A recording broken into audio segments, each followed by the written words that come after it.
Hello everyone. सो ये video हमारी MCQ series की बीएससी सेमेस्टर सेकंड की जो एमसीक्यू सीरीज़ चल रही है उसकी थर्ड वीडियो है, जिसका टॉपिक है प्रोटीन्स। तो प्रोटीन्स पर जितने एमसीक्यू बनाए जा सकते हैं मैंने सारे इस वीडियो में इंक्लूड कर लिए हैं, और बाकी और जो भी होंगे वो मैं पूरे चैप्टर वाली वीडियो में इंक्लूड करके आपके लिए अपलोड कर दूँगी।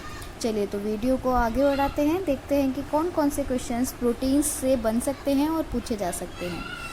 तो आपका पहला क्वेश्चन है proteins are made up of. अच्छा, पहले ही दोबारा से बता देती हूँ कि ये वीडियो हिंदी और इंग्लिश दोनों मीडियम के बच्चों के लिए है। भले ही क्वेश्चंस इंग्लिश में लिख रहे हैं लेकिन मैं उनको हिंदी में आपको समझा रही हूँ। तो कोई से भी मीडियम से हो आप इस वीडियो को आराम से देख सकते हो और एमसीक्यू की प्रैक्टिस कर सकते हो। ठीक है, तो पहला क्वेश्चन है proteins are made up of. First option है fatty acids, then amino acids, carboxylic acids या फिर एक्राइलिक एसिड। तो जो हमारे प्रोटीन्स होते हैं वो अमीनो एसिड से बने होते हैं। हमने अमीनो एसिड वाली वीडियो में देखा था कि अमीनो एसिड के जो पॉलीमर्स होते हैं, जो बहुलक होते हैं, वो ही हमारे प्रोटीन्स को बनाते हैं। तो मतलब उन्हें ही हम प्रोटीन्स कहते हैं। तो प्रोटीन्स के हम इसका दूसरा तरीके का क्वेश्चन भी बना सकते हैं कि जो प्रोटीन्स के मोनोमर होते हैं वो क्या होते हैं। मोनोमर का मतलब है इकाई। ठीक है, तो प्रोटीन्स के जो मोनोमर होते हैं वो क्या होते हैं, अमीनो एसिड होते हैं। या उल्टा कहें कि प्रोटीन किससे बने होते हैं तो वो अमीनो एसिड से बने होते हैं। दूसरा क्वेश्चन है हमारा coagulation of protein is called.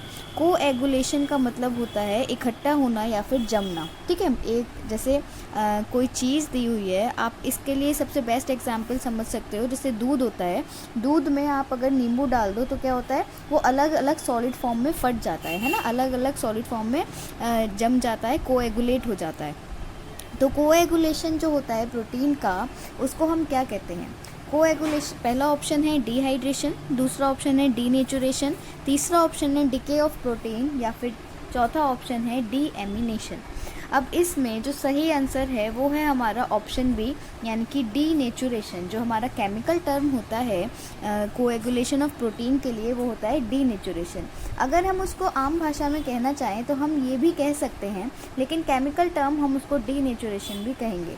Decay of protein का मतलब भी यही है कि प्रोटीन का ख़राब होना, प्रोटीन का सड़ना। असल में जो ये डीनेचुरेशन वाली प्रोसेस है उसमें भी यही होता है कि कुछ जैसे हीट है या पीएच है या टेम्परेचर है, इनमें चेंजेस की वजह से या कोई केमिकल सब्सटेंस ऐड करने की वजह से जो प्रोटीन होती है उसका स्ट्रक्चर ख़राब हो जाता है। उसी प्रोसेस को कहते हैं डीनेचुरेशन। ठीक है, तो कोएगुलेशन ऑफ प्रोटीन किसको कहते हैं, डीनेचुरेशन को कहते हैं।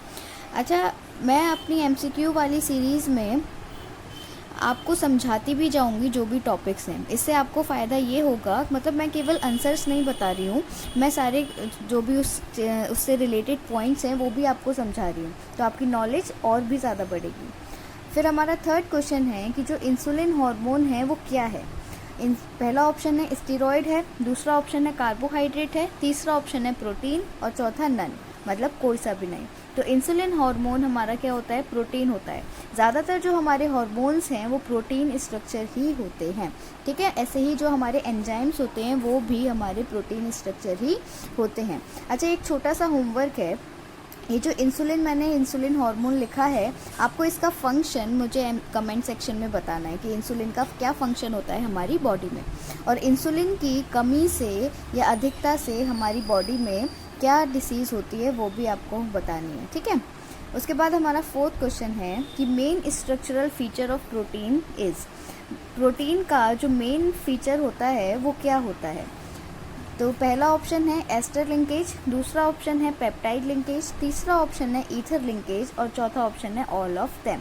तो जो प्रोटीन होती हैं उनमें मेनली पेप्टाइड लिंकेज पाया जाता है। हमने ये पेप्टाइड्स में भी देखा था, और जो पेप्टाइड्स में पेप्टाइड लिंकेज होती है उसी से पॉलीपेप्टाइड्स बनते हैं, और पॉलीपेप्टाइड्स ही जब ज़्यादा वजन में होती हैं तो वो प्रोटीन्स बन जाती हैं। ठीक है, उसके बाद नेक्स्ट क्वेश्चन है the bond that is present in secondary structure of protein. Protein के सेकेंडरी स्ट्रक्चर में कौन से टाइप का बॉन्ड प्रेजेंट होता है। हाइड्रोजन बॉन्ड होता है, सल्फाइड बॉन्ड होता है, आयनिक बॉन्ड होता है या फिर कोवेलेंट बॉन्ड होता है। अच्छा, एक बात याद रखना कि जैसे ये जो सेकेंडरी स्ट्रक्चर मैंने यहाँ पे लिखा, इसी तरीके से कई स्ट्रक्चर्स होते हैं प्रोटीन के। एक होता है प्राइमरी स्ट्रक्चर, उसके बाद आता है सेकेंडरी स्ट्रक्चर, फिर आता है टर्शरी स्ट्रक्चर और फिर आता है क्वाटरनरी स्ट्रक्चर। इसके भी क्वेश्चंस आगे आएंगे अभी, तो हम वहाँ पे और अच्छे से सीख लेंगे कि कौन कौन से स्ट्रक्चर्स होते हैं। तो जो बॉन्ड प्रेजेंट होता है सेकेंडरी स्ट्रक्चर में वो होता है सल्फाइड बॉन्ड। अभी सल्फाइड बॉन्ड किस किस के बीच प्रेजेंट होता है? ये होता है सिस्टीन्स के बीच में प्रेजेंट। जो हमारी सिस्टीन मॉलिक्यूल होते हैं उनके बीच प्रेजेंट होता है सल्फाइड बॉन्ड। फिर हमारा नेक्स्ट क्वेश्चन है कि the sequence in which amino acids are arranged in a protein. Protein में जो अमीनो एसिड्स का सीक्वेंस होता है वो किस टाइप वाले प्रोटीन में प्रेजेंट होता है। बिल्कुल इजी लैंग्वेज में अगर हम समझना चाहें तो ये क्वेश्चन कह रहा है कि जो अमीनो एसिड, जैसे मान लो ये ए अमीनो एसिड है, बी है, सी है, डी है, तो ये जो अमीनो एसिड्स हैं ये एक तरीके से इस सीक्वेंस में लगे हुए हैं, उस टाइप के स्ट्रक्चर को हम क्या कहेंगे? तो पहला ऑप्शन है secondary structure, then primary structure, tertiary structure and quaternary structure. तो प्राइमरी स्ट्रक्चर हमारा प्रोटीन का ऐसा स्ट्रक्चर होता है जिसमें अमीनो एसिड्स एक लाइन में लगे हुए होते हैं, या फिर हम ये भी कह सकते हैं कि लीनियरली अरेंज्ड होते हैं अमीनो एसिड्स। कौन से टाइप के स्ट्रक्चर में? प्राइमरी स्ट्रक्चर में। इसके बाद आगे देखते हैं। उसके बाद हमारा नेक्स्ट क्वेश्चन है कि proteins can be described as. Proteins को हम कैसे समझा सकते हैं, कैसे बता सकते हैं? पहला ऑप्शन है पॉलीएमाइड, दूसरा ऑप्शन है पॉलीपेप्टाइड्स, फिर पॉलीएस्टर और पॉलीयूरेथेन। तो ये क्वेश्चन आप बहुत आसानी से कर सकते हो, मैं पीछे भी कई बार बता चुकी हूँ, इस वीडियो में भी और पहली वीडियो में भी। तो जो प्रोटीन्स होते हैं वो उसको हम पॉलीपेप्टाइड्स के फॉर्म में बता सकते हैं। क्यों? मतलब किस तरीके से कि जो पॉलीपेप्टाइड्स होते हैं जब उनका मॉलिक्यूलर वेट ज़्यादा होता है तब हम उन्हें प्रोटीन्स का नाम दे देते हैं। ठीक है, अब दोनों ही बने किससे होते हैं? अमीनो एसिड से बने होते हैं। जो इनकी बेसिक यूनिट होती है, इकाई होती है, वो क्या होती है? अमीनो एसिड होती है। नेक्स्ट क्वेश्चन है कि which of the following can perform ninhydrin test. इन दिए हुए ऑप्शंस में से कौन सा ऑप्शन ऐसा है या कौन सी ऐसी स्पीसी है जो निन-हाइड्रिन टेस्ट को दे सकती है? पहला ऑप्शन है फैट्स, दूसरा ऑप्शन है प्रोटीन्स, तीसरा है कार्बोहाइड्रेट्स, चौथा है एरोमेटिक कंपाउंड्स। तो सही आंसर है हमारा प्रोटीन्स। जो हमारी प्रोटीन्स होती हैं उसका मेन टेस्ट होता है एक निन-हाइड्रिन टेस्ट। बाकी और भी टेस्ट होते हैं जैसे बाईयूरिक टेस्ट, मॉलिस टेस्ट, वो मैं आगे बताती हूँ। ठीक है, उसके बाद हमारा नेक्स्ट क्वेश्चन है most stable structure of protein. जो हमारे 4 स्ट्रक्चर होते हैं प्राइमरी, सेकेंडरी, टर्शरी और क्वाटरनरी, उनमें से जो हमारा सबसे स्टेबल स्ट्रक्चर होता है वो कौन सा होता है? तो प्राइमरी, सेकेंडरी, टर्शरी, क्वाटरनरी में से प्राइमरी स्ट्रक्चर सबसे ज़्यादा स्टेबल स्ट्रक्चर होता है। क्यों? हमें हर चीज़ जो हम पढ़ रहे हैं उसका एक रीज़न पता होना चाहिए। तो प्राइमरी स्ट्रक्चर, ये हमने कैसे पता लगाया कि प्राइमरी स्ट्रक्चर सबसे ज़्यादा स्टेबल होता है? वो इस तरीके से कि जब डीनेचुरेशन होता है। डीनेचुरेशन का मतलब हमने पहले पढ़ा कि हीट वगैरह से या किसी भी केमिकल चेंज की वजह से जो प्रोटीन का स्ट्रक्चर होता है वो ख़राब हो जाता है। तो डीनेचुरेशन में भी प्राइमरी स्ट्रक्चर नहीं ख़राब होता है, ये सबसे स्टेबल होता है। और इसका मेन रीज़न है कि जो पेप्टाइड लिंकेजेस प्रेजेंट होती हैं वो इतनी आसानी से नहीं तोड़ी जा सकती। पेप्टाइड लिंकेज या पेप्टाइड बॉन्ड बहुत स्ट्रॉन्ग होता है, वो इतनी आसानी से तोड़ा नहीं जा सकता। ठीक है, उसके बाद हमारा नेक्स्ट क्वेश्चन है कि जो प्रोटीन्स हैं, the main function of proteins is. जो प्रोटीन्स हैं उनका मेन फंक्शन क्या होता है? शॉक एब्जॉर्बर होते हैं, अ सोर्स ऑफ एनर्जी होते हैं, मतलब हमें एनर्जी प्रोवाइड कराते हैं, construction, body building and repairing का काम करते हैं, या फूड रिजर्व का काम करते हैं। देखो, शॉक एब्जॉर्बर आप आसानी से समझ रहे होगे। सोर्स ऑफ एनर्जी का सिंपल मतलब है कि जो हमें एनर्जी प्रोवाइड कराए। कंस्ट्रक्शन, बॉडी बिल्डिंग और रिपेयरिंग का मतलब है, यहाँ पे कंस्ट्रक्शन वैसा वाला बिल्डिंग वाला कंस्ट्रक्शन नहीं है, हमारी बॉडी वाला कंस्ट्रक्शन है। ठीक है, हमारी बॉडी को बनाना, बॉडी बिल्डिंग में काम करना, या हमारी जो सेल ग्रोथ है या सेल जैसे ख़राब हो जाती हैं किसी चोट वगैरह से, उसको रिपेयर करना। ठीक है, या फिर फूड रिजर्व, जो हमारे फूड का भंडार होता है हमारी बॉडी का। ठीक है, बॉडी के रेफरेंस में बात हो रही है, उसका काम। तो जो प्रोटीन है उसका मेन फंक्शन होता है कंस्ट्रक्शन, बॉडी बिल्डिंग और रिपेयरिंग का। अब देखो, ये बॉडी बिल्डिंग से आप बहुत आसानी से याद रख सकते हो कि जैसे हम जिम जाते हैं, कोई भी लोग जिम जाते हैं तो उनको प्रोटीन के सप्लीमेंट दिए जाते हैं, है ना। कहा जाता है ना कि बॉडी बनाने के लिए प्रोटीन खाओ। क्यों? क्योंकि प्रोटीन होती है बॉडी बिल्डिंग के काम में आने वाला चीज़। उसके बाद हमारा नेक्स्ट क्वेश्चन है a reagent used for detection of proteins. जो हमारी प्रोटीन्स होती हैं उनके लिए, मतलब ये ना टेस्ट पे बेस्ड है, प्रोटीन के जो जो टेस्ट होते हैं उस पर बेस्ड है, लेकिन ये आप तभी कर सकते हो जब आपको सारे टेस्ट पता होंगे। तो ऐसा कौन सा इनमें से कौन सी चीज़ है, चारों ऑप्शन में से कौन सा ऑप्शन है जो प्रोटीन को डिटेक्ट या प्रोटीन को फाइंड आउट करने के काम आ सकता है? पहला ऑप्शन है कंसनट्रेटेड नाइट्रिक एसिड, दूसरा ऑप्शन है टॉलेंस रिएजेंट, तीसरा ऑप्शन है फेलिंग सॉल्यूशन और चौथा ऑप्शन है बेयर्स रिएजेंट। तो इनमें से सही ऑप्शन है हमारा कंसनट्रेटेड नाइट्रिक एसिड। अभी जो कंसनट्रेटेड नाइट्रिक एसिड है, इस वाले टेस्ट का नाम क्या है? इसका नाम है ज़ैंथोप्रोटिक टेस्ट। ज़ैंथोप्रोटिक टेस्ट। ज़ैंथोप्रोटिक टेस्ट में हम हमारी जो प्रोटीन हमें दी गई है उसका रिएक्शन कराते हैं कंसनट्रेटेड नाइट्रिक एसिड के साथ, और जो कलर चेंज होता है, कलर ज़रूर याद रखना, जितने भी टेस्ट हैं उसमें कलर क्या चेंज हो रहा है वो ज़रूर याद रखना।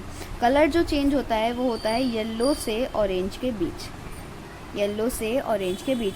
अच्छा, एक और पॉइंट मैं यहाँ पे आपको क्लियर करती हूँ कि आपने देखा होगा जो हमारी स्किन होती है, अगर उस पर नाइट्रिक एसिड गिर जाए, अगर उस पर एसिड गिर जाए नाइट्रिक एसिड, तो वो क्या होती है? पीली पड़ जाती है। हमारी स्किन कैसी पड़ जाती है? पीली। वो किसकी वजह से? क्योंकि हमारी जो स्किन की लेयर होती है वो भी तो प्रोटीन की बनी होती है। तो इस वजह से प्रोटीन का क्या होता है? प्रोटीन उससे रिएक्ट कर जाता है नाइट्रिक एसिड से, और हमारी स्किन का कलर येलोइश हो जाता है। उसके बाद नेक्स्ट क्वेश्चन है हमारा कि जो बीटा अमीनो एसिड होते हैं वो हीट करने पर क्या देते हैं? Beta amino acid on heating gives what? First option है लैक्टम, सेकंड ऑप्शन है एक्राइलिक एसिड, थर्ड ऑप्शन है both of them, and fourth option है एसाइक्लिक डाईएमाइड। तो इसका सही ऑप्शन है एक्राइलिक एसिड। देखो, आपका जो सेकंड सेम का सिलेबस है ना वो थोड़ा याद करने वाला ज़्यादा है, समझने से ज़्यादा वो याद करने वाला है। तो कोशिश करो कि थोड़ा थोड़ा पढ़ते जाओ, थोड़ा थोड़ा याद करते जाओ, क्योंकि इकट्ठा याद करोगे ना तो मतलब थोड़ी दिक्कत हो जाती है। इकट्ठा एकदम सारा हमारा ब्रेन जो है वो कैप्चर नहीं कर पाता है, इसलिए थोड़ा थोड़ा पढ़ते जाओ, थोड़ा थोड़ा याद करते जाओ। देन अगला क्वेश्चन देखते हैं। चलो, अगला क्वेश्चन है कि denaturation destroys which structure of protein? जो डीनेचुरेशन होता है उससे हमारी प्रोटीन का कौन से टाइप वाला स्ट्रक्चर ख़राब होता है? मज़े की बात यह है कि मैं पीछे बता चुकी हूँ। 2 मिनट को वीडियो पॉज करना और सोचना, खुद सोचो, ये जो ऑप्शन दिए हुए हैं इसमें खुद सोचो। मैं अभी पीछे बता चुकी हूँ कि डीनेचुरेशन की वजह से क्या क्या होता है।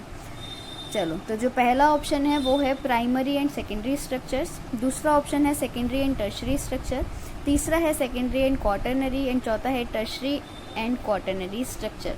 तो देखो, इसमें ये और ये तीनों ही सही हैं। किस हिसाब से? कि जो डीनेचुरेशन होता है उसमें केवल और केवल प्राइमरी स्ट्रक्चर ख़राब नहीं होता है, बाकी सारे जो कॉम्प्लेक्स स्ट्रक्चर्स होते हैं वो ख़राब हो जाते हैं। ठीक है, उसके बाद नेक्स्ट क्वेश्चन है denaturation of proteins is caused by. जो प्रोटीन्स होती हैं उनका डीनेचुरेशन किसकी वजह से होता है? पहला ऑप्शन है चेंजिंग द पीएच, दूसरा ऑप्शन है एडिशन ऑफ यूरिया, तीसरा ऑप्शन है एडिशन ऑफ डिटर्जेंट, और चौथा ऑप्शन है ऑल ऑफ दिस। तो इसमें जो हमारा सही आंसर है वो है ऑल ऑफ दिस। किस तरीके से? जो डीनेचुरेशन होता है प्रोटीन का वो पीएच के चेंज होने पर भी चेंज हो जाता है, यूरिया के ऐड होने पर भी चेंज हो जाता है, डिटर्जेंट के ऐड होने पर भी चेंज हो जाता है। तो इसलिए ये तीनों ऑप्शन। अब यहाँ पर समझने वाली बात है, ये यूरिया, ये आपके लिए एडिशनल इन्फॉर्मेशन है। यूरिया का फॉर्मूला क्या होता है? जो यूरिया होती है उसका फॉर्मूला क्या होता है? NH2CO NH2।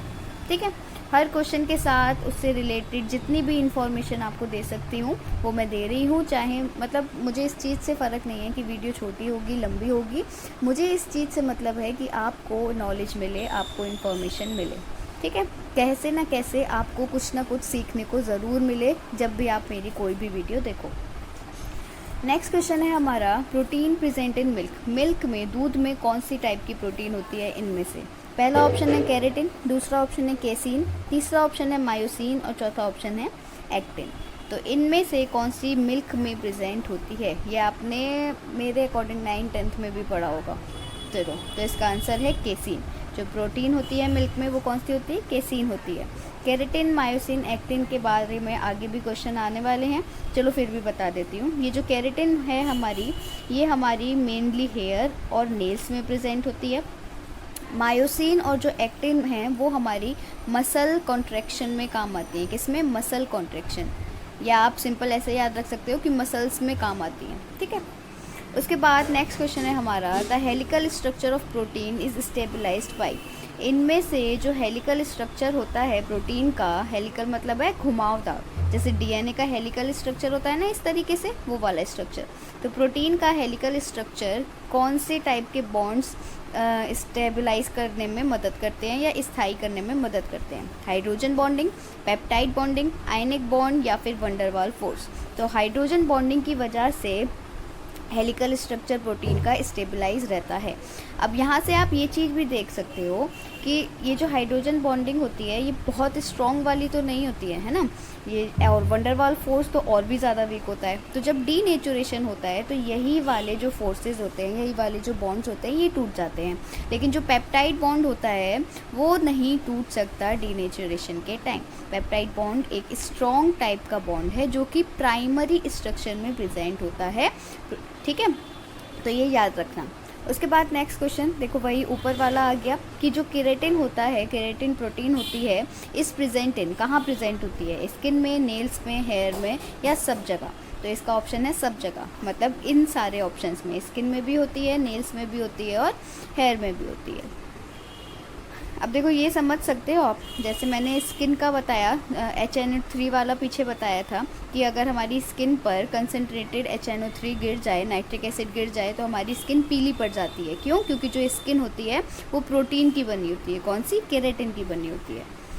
उसके बाद नेक्स्ट क्वेश्चन है कि प्रोस्थेटिक ग्रुप क्या होता है? जो हमारा प्रोस्थेटिक ग्रुप है प्रोटीन्स में अक्सर इसका नाम लिया जाता है, तो उसको हम कैसे डिफाइन करते हैं?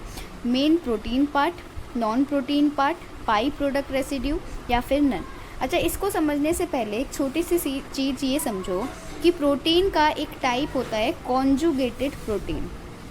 कॉन्जुगेटेड प्रोटीन, हिंदी भाषा में कहूँ तो मतलब मिश्रित प्रोटीन। तो कॉन्जुगेटेड प्रोटीन जो होती है वो असल में दो चीज़ों से बनी होती है। एक तो उसमें होता है प्रोटीन पार्ट, मतलब एक हिस्सा होता है प्रोटीन का बना हुआ और बचा हुआ हिस्सा होता है नॉन प्रोटीन, जो प्रोटीन का नहीं बना हुआ।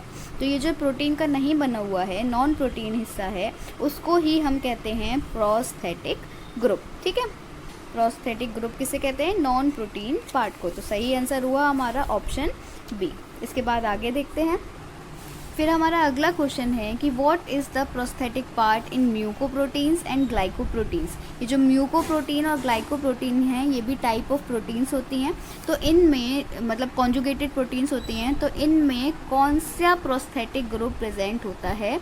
तो उसका पहला ऑप्शन है दोनों में ही न्यूक्लिक एसिड होता है, दूसरा ऑप्शन है दोनों में ही कार्बोहाइड्रेट, तीसरा है फैटी एसिड या फिर सब कुछ, मतलब सारे ही जो ग्रुप्स हैं वो प्रोस्थेटिक पार्ट का काम कर सकते हैं म्यूकोप्रोटीन और ग्लाइकोप्रोटीन में।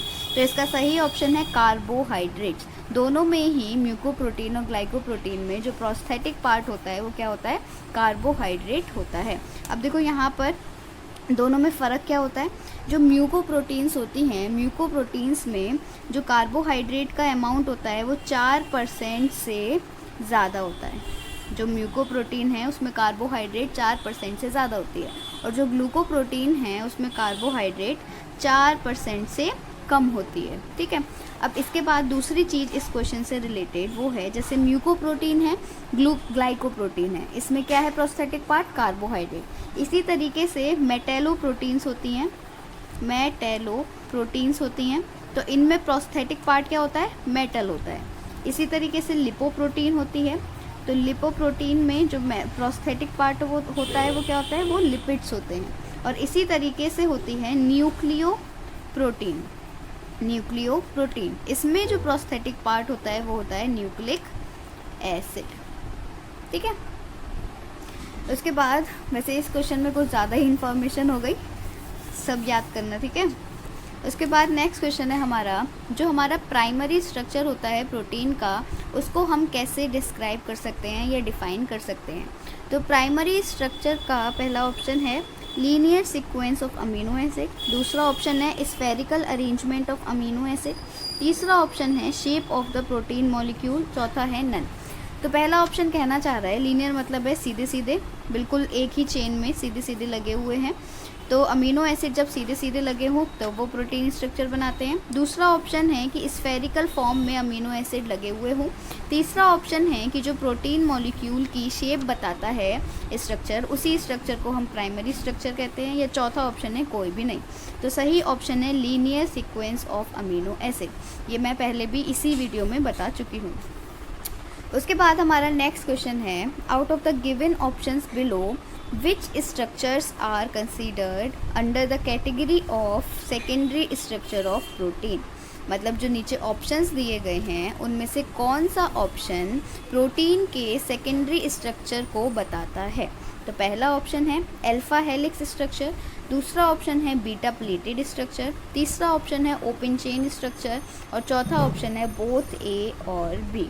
अच्छा, क्वेश्चन में ना एक चीज़ याद रखना, अगर ये ऐसा कुछ दिया हुआ हो ना तो ज़्यादातर ऑप्शन वही सही होता है। तो अल्फा हेलिक्स स्ट्रक्चर और बीटा हेलिक्स स्ट्रक्चर दोनों ही हमारे सेकेंडरी स्ट्रक्चर होते हैं प्रोटीन्स के। तो सही ऑप्शन हुआ हमारा डी कि both A and B. Secondary structure को हमने दो तरीके से बांटा गया, मतलब जब साइंटिस्ट ने इन्वेस्टिगेशन किया तो सेकेंडरी स्ट्रक्चर केवल दो तरह से पाया गया जो स्टेबल हो सकता है। एक पाया गया अल्फा हेलिक्स की फॉर्म में और दूसरा पाया गया बीटा प्लीट की फॉर्म में। ठीक है, अब अल्फा हेलिक्स की एक इम्पॉर्टेंट बात ये है कि हमेशा ही ये जो हेलिक्स मतलब इस तरीके से, ये जो हेलिक्स होता है वो हमेशा ही राइट हैंड की साइड मुड़ा हुआ होता है, मतलब दाईं तरफ, दाएं हाथ की तरफ से मुड़ा हुआ होता है। लेफ़्ट वाला जो होता है वो स्टेबल नहीं होता, तो राइट हैंड वाला होता है अल्फा हेलिक्स स्ट्रक्चर।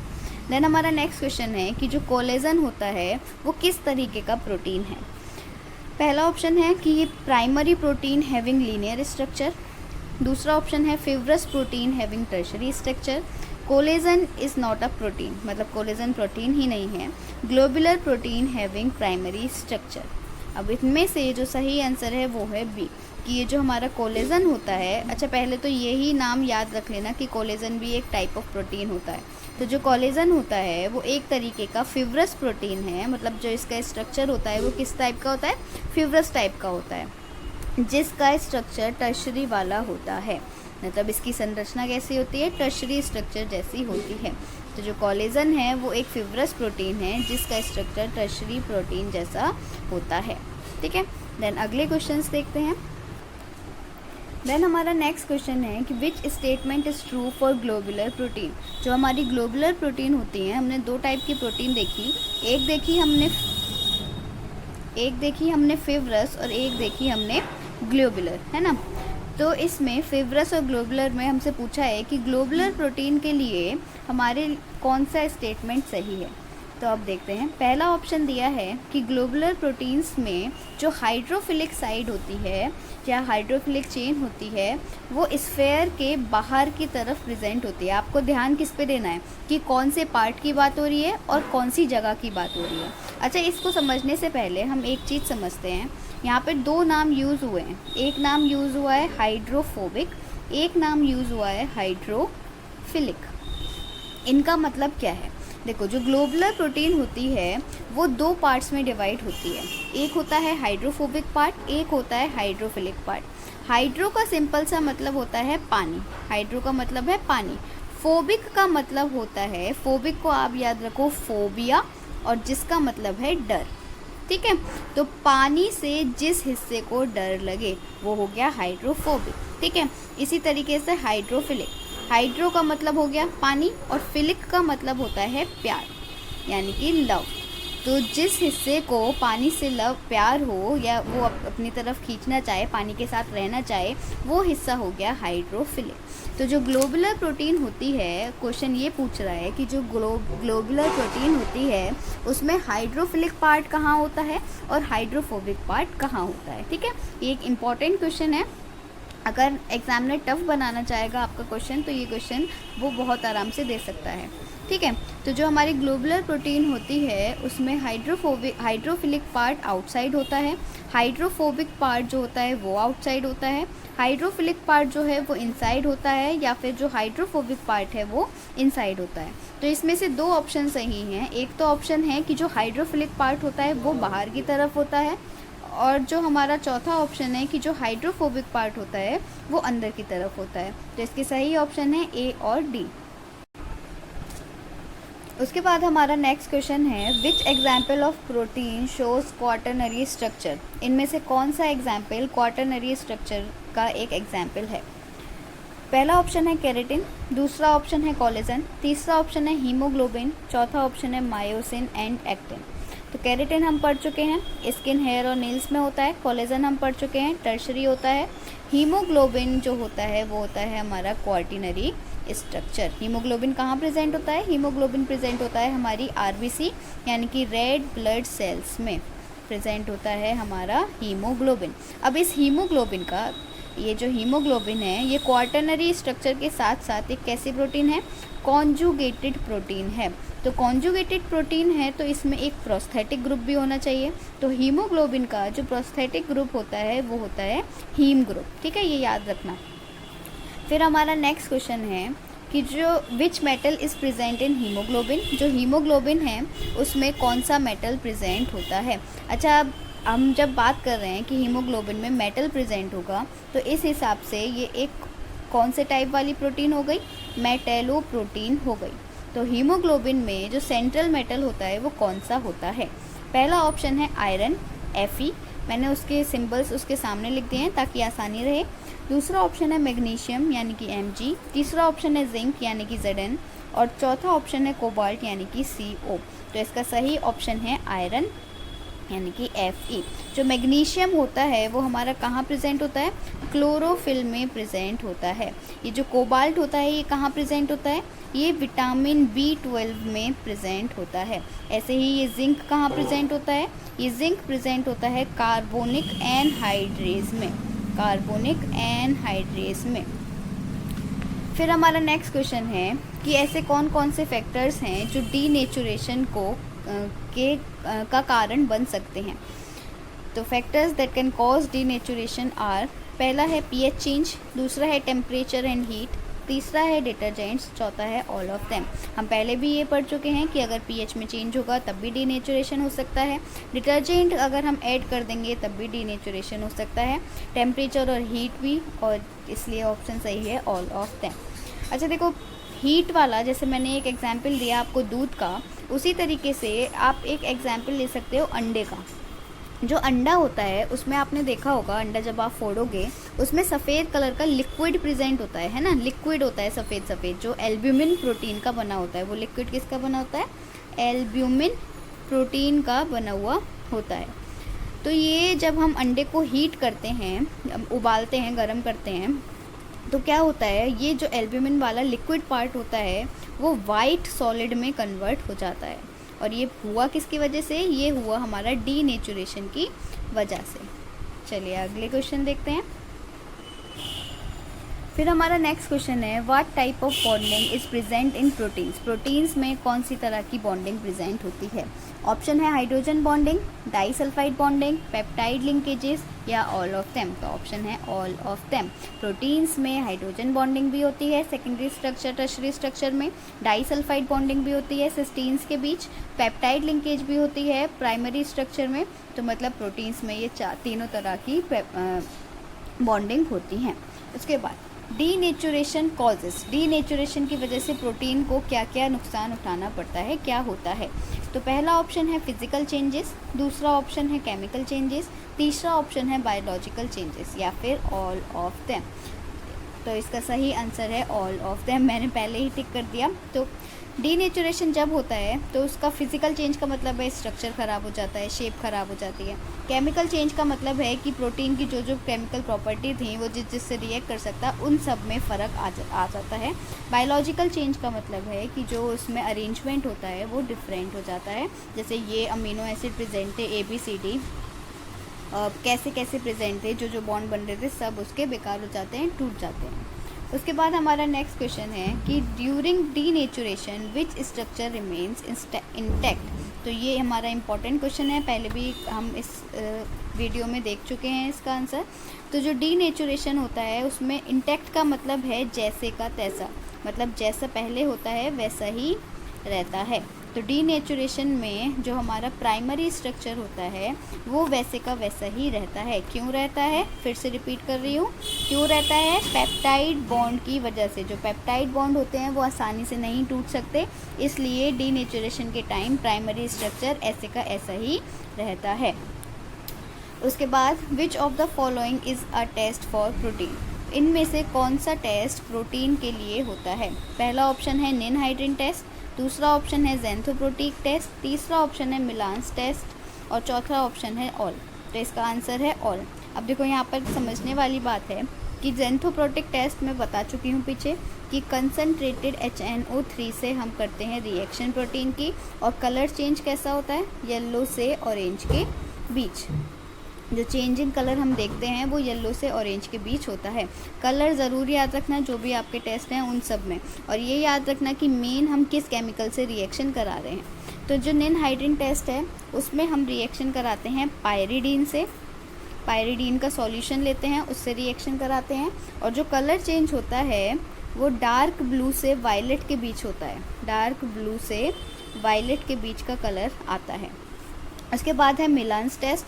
मिलान्स टेस्ट में जो हम रिएक्शन कराते हैं वो कराते हैं HgNO3 यानी कि मर्क्यूरिक नाइट्रेट से, जो कि डूबी हुई हो, मतलब डूबी हुई से मतलब है कि इसका सॉल्यूशन किस में बना हुआ होता है? HNO3 में बना होता है, और थोड़ा सा उसमें प्रेजेंट होता है HNO2 विद लिटिल HNO2। ये है नाइट्रिक एसिड, ये है नाइट्रस एसिड, ये है नाइट्रस। HNO2 क्या है? Nitrous acid. HNO3 क्या है? Nitric acid. HgNO3 क्या है? Mercuric acid. अब इन 3 टेस्ट के अलावा प्रोटीन का एक और टेस्ट होता है जिसका नाम होता है बाईयूरेट टेस्ट।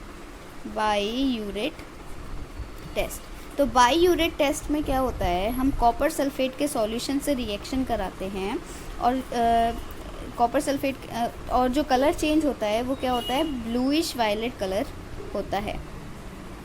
अब यहाँ पर कलर मैंने बताया नहीं। तो जो मिलान्स टेस्ट होता है उसमें क्या मिलता है, मतलब हम कैसे पहचानेंगे कि टेस्ट पॉजिटिव आ रहा है या नहीं? तो एक वाइट कलर का प्रेसिपिटेट हमें मिलता है रिएक्शन कराने के बाद प्रोटीन की, इससे मिलान्स। ये क्या है? ये जो मैंने लिखा है ये क्या है?